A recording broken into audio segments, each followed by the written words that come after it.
नमस्कार, GP24 digital platform देख रहे हैं आप और मैं हूं आपके साथ श्रेया राज। एक बार फिर उत्तर प्रदेश में यूपी सरकार सख्त रुख अपनाने वाली है। दरअसल खाने पीने की चीजों को दूषित करने पर सख्त कार्रवाई के लिए यूपी सरकार जल्द ही कानून लाने जा रही है। इसके लिए अध्यादेश जल्द आ सकता है।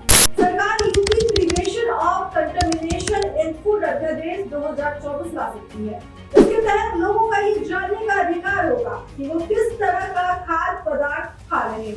मुख्यमंत्री के अधिकारियों के साथ बैठक में इससे संबंधित अध्यादेश पर चर्चा हुई। इसके साथ ही छल एवं सौहार्द विरोधी एवं थूकना प्रतिषेध अध्यादेश 2024 लाकर ऐसा करने वालों के खिलाफ सख्त एक्शन लेने पर सरकार विचार कर रही है।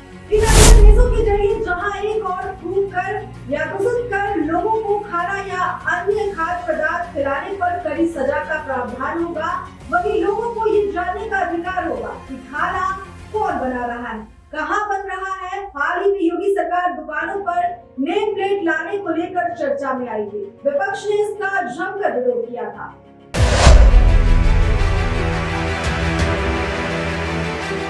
वहीं मुख्यमंत्री योगी आदित्यनाथ ने कहा कि खाद्य पदार्थों की पवित्रता सुनिश्चित करने और सार्वजनिक व्यवस्था के बारे में उपभोक्ताओं में विश्वास बनाए रखने के लिए कठोर कानून जरूरी है। उन्होंने कहा कि हर उपभोक्ताओं को अधिकार हो कि वो खाद्य एवं पेय पदार्थों की विक्रेता के बारे में आवश्यक जानकारी रख सके। सीएम ने कहा कि होटल रेस्टोरेंट में किसी कर्मचारी के घुसपैठ या अथवा अवैध विदेशी नागरिक होने की पुष्टि होती है तो इसके विरुद्ध कठोर कार्रवाई होगी। कानून के उल्लंघन पर कारावास और अर्थदंड का प्रावधान होगा।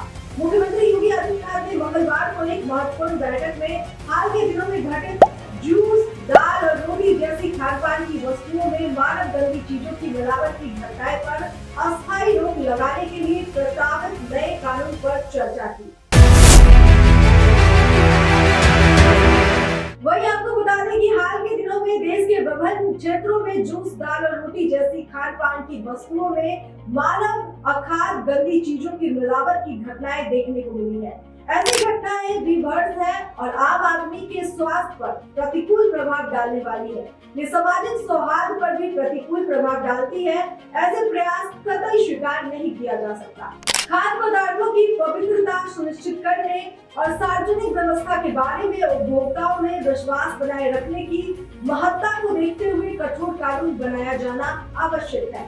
Hotel, restaurant, dhaba, street vendor से जुड़ी इन गतिविधियों के संबंध में सुस्पष्ट कानून तैयार करें।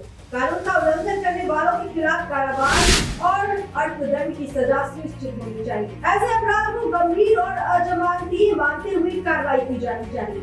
सीएम योगी ने कहा कि अपनी पहचान छुपाकर असामाजिक तत्वों को खान-पान की वस्तुओं एवं पेय पदार्थ में मानव अपशिष्ट, अखाद्य गंदी चीजों की मिलावट में रोकने की एक भी गतिविधि न हो, इसे कानून के माध्यम से सुनिश्चित करना होगा।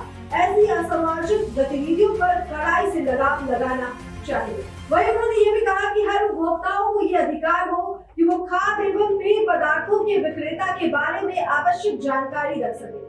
इसके लिए विक्रेता द्वारा प्रतिष्ठान पर साइबर बोर्ड लगाना अनिवार्य है। खाद्य प्रतिष्ठान में काम करने वाले सभी कार्मिकों को पहचान पत्र धारण करना अनिवार्य है। गलत नाम रखने, गलत जानकारी देने वाले के विरुद्ध कठोरतम सजा का प्रावधान होना चाहिए। प्रत्येक खाद्य प्रतिष्ठान द्वारा ये सुनिश्चित किया जाए कि उसके दुकान में कोई भी भोजन दूषित न हो। खाद्य प्रतिष्ठानों के रसोई घर एवं भोजन कक्ष में सतत निगरानी के लिए पर्याप्त संख्या में CCTV कैमरे लगाना अनिवार्य है, जिसकी न्यूनतम एक माह की फुटेज जिला प्रशासन द्वारा मांगे जाने पर हर समय उपलब्ध कराई जाए। रसोई घर में भोजन पकाते समय और भोजन प्रतिष्ठान में उसे परोसते समय सिर्फ रखना, मास्क पहनना और दस्ताने पहनना अनिवार्य होना चाहिए। साथ ही खाद्य कारोबार करने वाले प्रतिष्ठान में कार्यरत कार्मिकों की डिटेल संबंधित खाने को उपलब्ध कराना जाना चाहिए। यदि किसी खाद्य प्रतिष्ठान में किसी कार्मिक के घुसपैठ या अथवा अवैध विदेशी नागरिक होने की पुष्टि होती है तो उनके विरुद्ध कठोर कार्रवाई होनी चाहिए और कानून में इस संबंध में स्पष्ट प्रावधान किया जाए। इस खबर पर आपकी क्या राय है, कमेंट करके जरूर बताएं। बाकी देश और दुनिया की तमाम खबरों के लिए देखते रहिए GP24 डिजिटल प्लेटफॉर्म।